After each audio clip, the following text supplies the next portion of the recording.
ꯂꯥꯏꯔꯤꯛ ꯇꯝꯕ ꯐꯪꯍꯟꯕꯤꯌꯨ ꯍꯥꯏꯅ ꯃꯍꯩꯔꯣꯏꯁꯤꯡꯅ ꯏꯔꯥꯡ ꯍꯧꯔꯛꯈ꯭ꯔꯦ꯫ ꯅꯨꯡꯒꯤ ꯂꯦꯟ ꯇꯥꯈ꯭ꯔꯦ꯫ ꯃꯍꯩꯔꯣꯏ ꯀꯌꯥ ꯑꯁꯣꯛ ꯑꯄꯟ ꯅꯪꯈ꯭ꯔꯦ꯫ ꯀꯣꯂꯦꯖ ꯑꯣꯖꯥꯁꯤꯡꯅ ꯈꯣꯡꯖꯪ ꯆꯪꯁꯤꯟꯈꯤꯕꯅ ꯃꯔꯝ ꯑꯣꯏꯗꯨꯅ ꯂꯥꯏꯔꯤꯛ ꯇꯝꯕ ꯐꯪꯂꯛꯇꯕꯗꯒꯤ ꯈꯣꯏꯁꯥꯎꯅꯔꯕ ꯃꯍꯩꯔꯣꯏꯁꯤꯡꯅ ꯇꯣꯉꯥꯟ ꯇꯣꯉꯥꯟꯕ ꯀꯣꯂꯦꯖꯁꯤꯡꯗ ꯈꯣꯡꯖꯪ ꯆꯪꯁꯤꯟꯕꯗ ꯄꯨꯂꯤꯁꯀ ꯆꯥꯎꯅ ꯃꯨꯛꯅꯕ ꯊꯣꯛꯈ꯭ꯔꯦ꯫ ꯈꯣꯡꯖꯪ ꯆꯪꯁꯤꯟꯕ ꯃꯍꯩꯔꯣꯏ ꯀꯌꯥ ꯑꯁꯣꯛ ꯑꯄꯟ ꯅꯪꯈ꯭ꯔꯦ꯫ ꯉꯁꯤ ꯑꯌꯨꯛ ꯄꯨꯡ 10:30 ꯔꯣꯝ ꯇꯥꯔꯛꯄꯗ ꯙꯅꯃꯟꯖꯨꯔꯤ ꯌꯨꯅꯤꯚꯔꯁꯤꯇꯤꯒꯤ ꯃꯈꯥꯗ ꯂꯩꯔꯤꯕ DM college of arts, DM college of science, DM college of ꯀꯃꯔꯁꯀꯤ ꯁ꯭ꯇꯨꯗꯦꯟꯠ ꯌꯨꯅꯤꯌꯟꯁꯤꯡ ꯑꯃꯗꯤ ꯃꯍꯩꯔꯣꯏꯁꯤꯡ ꯄꯨꯟꯁꯤꯟꯗꯨꯅ ꯃꯍꯩꯔꯣꯏꯁꯤꯡ ꯂꯥꯏꯔꯤꯛ ꯇꯝꯕ ꯐꯪꯍꯜꯂꯨ ꯍꯥꯏꯗꯨꯅ ꯀꯣꯂꯦꯖ ꯑꯁꯤꯒꯤ ꯀꯦꯝꯄꯁꯀꯤ ꯑꯀꯣꯏꯕꯗ ꯔꯦꯂꯤ ꯑꯃ ꯆꯠꯈꯤ꯫ ꯃꯗꯨꯒꯤ ꯃꯇꯨꯡ ꯄꯨꯡ 11:30 ꯔꯣꯝ ꯇꯥꯔꯛꯄꯗ ꯃꯁꯤꯡ ꯌꯥꯝꯂꯕ ꯃꯍꯩꯔꯣꯏꯁꯤꯡ ꯑꯗꯨꯅ ꯀꯦꯝꯄꯁꯀꯤ ꯋꯥꯡꯃꯗ ꯊꯣꯔꯛꯅꯕ ꯑꯃꯗꯤ ꯑꯦꯁꯦꯝꯕ꯭ꯂꯤ ꯇꯝꯅ ꯊꯣꯝꯖꯤꯟꯅꯕ ꯍꯣꯠꯅꯔꯛꯈꯤ꯫ ꯃꯗꯨꯗꯒꯤ ꯍꯥꯟꯅ ꯂꯩꯔꯝꯕ ꯁꯦꯀ꯭ꯌꯨꯔꯤꯇꯤ ꯄꯔꯁꯣꯅꯦꯜꯁꯤꯡꯅ ꯑꯊꯤꯡꯕ ꯄꯤꯕꯗꯒꯤ ꯃꯍꯩꯔꯣꯏꯁꯤꯡ ꯑꯃꯗꯤ ꯁꯦꯀ꯭ꯌꯨꯔꯤꯇꯤ ꯄꯔꯁꯣꯅꯦꯜꯁꯤꯡꯒꯤ ꯃꯔꯛꯇ ꯆꯥꯎꯅ ꯃꯨꯛꯅꯕ ꯊꯣꯛꯈꯤ꯫ ꯃꯍꯩꯔꯣꯏꯁꯤꯡꯅ ꯅꯝꯈꯥꯏꯗꯨꯅ ꯆꯠꯅꯕ ꯍꯣꯠꯅꯔꯛꯄꯗꯒꯤ ꯄꯨꯂꯤꯁ ꯄꯔꯁꯣꯅꯦꯜꯁꯤꯡꯒꯤ ꯃꯥꯏꯀꯩꯗꯒꯤ ꯁ꯭ꯃꯣꯛ ꯕꯣꯝ ꯀꯥꯞꯈꯤ꯫ ꯃꯗꯨꯗꯒꯤ ꯈꯣꯏꯁꯥꯎꯅꯔꯕ ꯃꯍꯩꯔꯣꯏꯁꯤꯡꯅ ꯅꯨꯡꯒꯤ ꯂꯦꯟꯒꯨꯝ ꯄꯨꯂꯤꯁ ꯇꯝꯅ ꯊꯣꯝꯖꯤꯜꯂꯛꯈꯤ꯫ ꯃꯗꯨꯗꯒꯤ ꯄꯨꯂꯤꯁꯀꯤ ꯃꯥꯏꯀꯩꯗꯒꯤꯁꯨ ꯇꯤꯌꯔ ꯒ꯭ꯌꯥꯁ ꯑꯃꯗꯤ ꯁ꯭ꯃꯣꯛꯅꯆꯤꯡꯕ ꯀꯥꯞꯇꯨꯅ ꯃꯍꯩꯔꯣꯏꯁꯤꯡ ꯑꯗꯨ ꯇꯥꯟꯈꯥꯏꯅꯕ ꯍꯣꯠꯅꯈꯤ꯫ ꯀꯣꯂꯦꯖ ꯀꯦꯝꯄꯁꯀꯤ ꯋꯥꯡꯃ ꯂꯥꯜꯍꯟꯗꯅꯕ ꯃꯍꯩꯔꯣꯏꯁꯤꯡ ꯑꯗꯨ ꯆꯦꯛꯁꯤꯟꯅ ꯉꯥꯛ ꯁꯦꯟꯗꯨꯅ ꯊꯝꯈꯤ꯫ ꯑꯃꯔꯣꯝꯗ ꯈꯣꯡꯖꯪ ꯑꯗꯨꯗ ꯌꯥꯎꯕ DMUꯗ PG ꯇꯧꯔꯤꯕ ꯅꯥꯎꯔꯦꯝ ꯖꯦꯝꯁ ꯀꯧꯕ ꯃꯍꯩꯔꯣꯏ ꯑꯃꯅ ꯍꯥꯏ, ꯂꯥꯏꯔꯤꯛ ꯇꯝꯕ ꯐꯪꯍꯟꯕꯤꯌꯨ ꯍꯥꯏꯅ ꯃꯍꯩꯔꯣꯏꯁꯤꯡꯅ ꯗꯦꯃꯣꯀ꯭ꯔꯦꯇꯤꯛ ꯑꯣꯏꯕ ꯈꯣꯡꯖꯪ ꯆꯪꯁꯤꯟꯕꯗ ꯄꯨꯂꯤꯁ ꯄꯔꯁꯣꯅꯦꯜꯁꯤꯡꯒꯤ ꯃꯥꯏꯀꯩꯗꯒꯤ ꯇꯝꯊꯤꯕ ꯊꯧꯑꯣꯡ ꯆꯠꯊꯔꯛꯄ ꯑꯁꯤ ꯌꯥꯝꯅ ꯂꯥꯏꯕꯛ ꯊꯤꯕ ꯊꯧꯑꯣꯡꯅꯤ꯫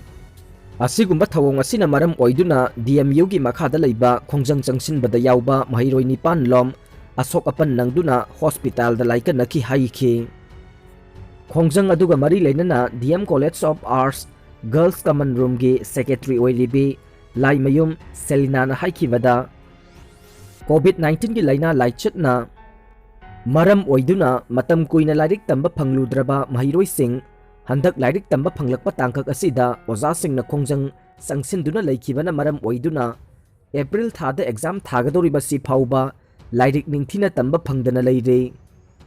ꯑꯣꯖꯥꯁꯤꯡ ꯑꯁꯤ ꯃꯅꯤꯄꯨꯔ ꯂꯩꯉꯥꯛꯀꯤ ꯃꯈꯥꯗ ꯂꯩꯕ ꯉꯥꯛꯇꯅꯤ꯫ ꯑꯗꯨꯅ ꯑꯣꯖꯥꯁꯤꯡ ꯑꯃꯗꯤ ꯂꯩꯉꯥꯛ ꯑꯅꯤꯒꯤ ꯃꯔꯛꯇ ꯌꯥꯅꯕ ꯄꯨꯔꯛꯇꯨꯅ ꯑꯊꯨꯕꯗ ꯃꯍꯩꯔꯣꯏꯁꯤꯡ ꯂꯥꯏꯔꯤꯛ ꯇꯝꯕ ꯐꯪꯍꯟꯕꯤꯌꯨ, ꯃꯗꯨ ꯅꯠꯇ꯭ꯔꯕꯗꯤ ꯃꯈꯥ ताना ꯑꯀꯟꯕ ꯈꯣꯡꯖꯪ ꯆꯪꯁꯤꯟꯒꯅꯤ꯫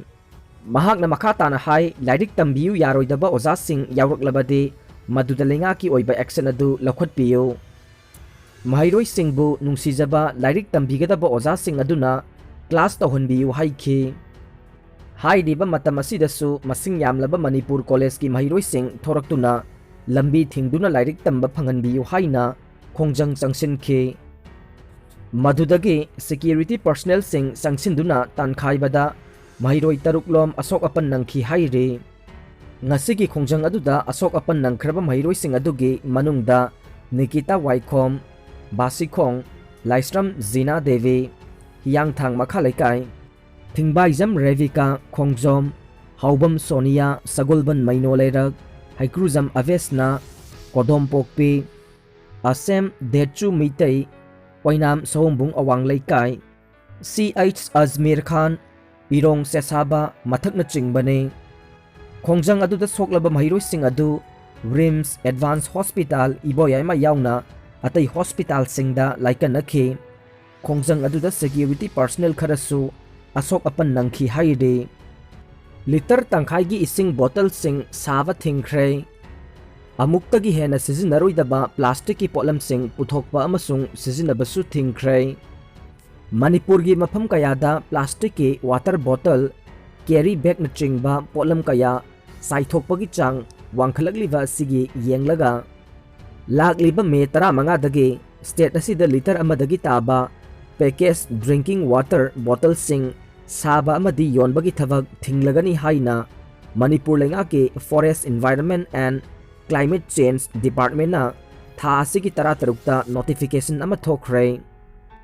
ꯃꯩꯇꯩ, ꯃꯤꯇꯩꯕꯨ ꯁꯦꯗ꯭ꯌꯨꯜ ꯇ꯭ꯔꯥꯏꯕꯀꯤ ꯂꯤꯁꯇ ꯆꯜꯍꯟꯅꯕ ꯊꯧꯔꯥꯡ ꯈꯨꯗꯛꯇ ꯂꯧꯈꯠꯀꯗꯕꯅꯤ꯫ ꯕꯣꯒꯦꯟꯗ꯭ꯔꯖꯤꯠ, ꯃꯅꯤꯄꯨꯔ ꯂꯩꯉꯥꯛꯅ ꯃꯩꯇꯩ, ꯃꯤꯇꯩꯕꯨ ꯁꯦꯗ꯭ꯌꯨꯜ ꯇ꯭ꯔꯥꯏꯕꯀꯤ ꯂꯤꯁꯇ ꯆꯜꯍꯟꯅꯕꯒꯤ ꯊꯕꯛ ꯊꯤꯟꯊꯕ ꯌꯥꯅꯤꯡꯗꯦ꯫ अथुब मतमदा शेड्यूल ट्राइब की लिस्ट चलहनब होनगदबनी हाइना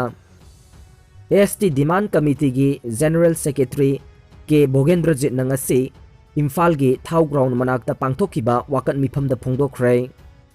मालेम की ओइना ममालोन लिसिंग तरुकलोम मुतखिबा याबगी फिबमदा लैरे रिफॉर्म ngasi मालेम की मफम कयादा पांगथोकनबगुमना रिसर्च फोरम मणिपुर रिफॉर्म न सिंधुना इंटरनेशनल मदर लैंग्वेज डे की थौरम पांगथोखरे मालेम की ओइना तोंगान तोंगानबा ममालोन ओइरंबा जाति कयागी लोन लिसिंग तरुकलोमदी मुतखिबा याबगी फिबमदा लैरकली हाइरे लाइरिक ताकलिंगै ओजा फाखरे था असगी कुनगी नुंगथिल पुंग अहुमलोम तावदा क्यामगै मुस्लिम मयाई लेकाइदा लैबा मक्ताब ए नूरुल उलूम की ओजा एमबी नासिर हुसैन बु फिजम सेलगा लाकपा स्टेट पुलिस की टीम अमना महिरोइसिंगी ममांगदा अकी अखंग थोखलगा फादुना पुखिबा थवोंगबु लेकाइगी मियामना कंडेम तवी हाइना मेंबर अहमद राजाना फोंदोरकले ngasi क्यामगै मुस्लिम लेकाइदा लैबा मक्ताब ए नूरुलदा पाउमी सिंगा उनवा अमदा मेंबर अहमद राजाना मखा तारादुना हाई मक्ताब ए नूरुल उलूम क्यामगै पुरानी मस्जिद असिदा मही तमलिबसी क्लास 4 दगी 10 फाउबने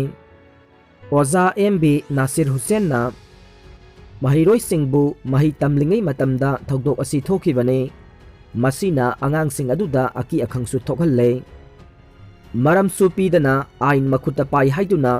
असिगुम्बा थवोंग असि मतुंगदा अमुक हन्ना तौबिगनो एफआईआर सु चनबा नते हाइनसु पेंदबा वाफम कयासु थमलकले थौदोक असिगी मरम हंगलदुना फौबाक साव खोक मखोंगदा पतादार अमदगी लोकताक डेवलपमेंट अथॉरिटी एलडीए ना लमलौसिनबगी वाहौदा क्यामगै पुराना मस्जिद की इमाम एमबी नासिर हुसैन सही कुंट्रा अपोकपा एमडी असाब अली फौबाक साव खोक मखोंग असि फाबनी हाइना पाउखुम पिरमखि होम डिलीवरी तौदुना ड्रग योनबगी पाउ लैरे जोगे चंद्र हाउबिजम पुलिस डिपार्टमेंट ना मणिपुर दगी ड्रग मरु फंगना मुथनब होनदुना लागले ngasi mafam amada pharaga nongalaga atopa mafam amada yonba thengnaramba adu police ki athingbana haujikte home delivery gi mawongda phone da pau phauna duna yum da drug sing thinba amade yonbagi thawong sathabagi pau phangle haina imphal east ke sp jogesh chandra haubizamna phongdorokle miyoi bada bird flu na sandokpa malem gi hanba thodok russia da thengnakhre russia gi scientist singna avian flu gi H5N8 strain usek singdagi miyoi bada sandorokpagi malem gi hanba case adu detect tawre haina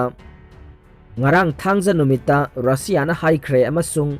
world health organization dasu khanghan khre haikhi private bank sing laingak na midyang changnaba rule sem khre lamdam asida masing yamlaba company organization natraga society kayagi mamingda मियामदगी rule की वांगबदा deposit लौरगा मखल मखा कयागी business सिंग सथबत सिंगी मथक्ता मणिपुर लेंगाकना मिजेंग संगबा ngamnabagidamagta Manipur banning of unregulated deposit rules 2021 सेमख्रे वैक्सीन कापतब यादे हाइबा लैते अंगलवादी वर्कर अमसुंग हेल्पर सिंगदा वैक्सीन कापनबा प्रेशर तौरे लैवाक असिगी हेल्थ वर्कर सिंग अमसुंग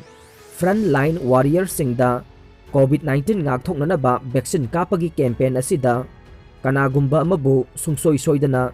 कोविड वैक्सीन कापकदबनी हाइबा मरी लेनबा अथॉरिटी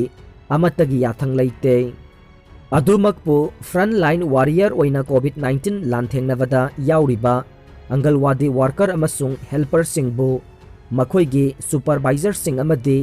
CDPO सिंगना सुंगसोई सोइदना कोविड वैक्सीन कापकदबनी हाइना यामना कन्ना प्रेशर पीरे हाइना वर्कर खरना पाउसे असिदा फोंदोरकले।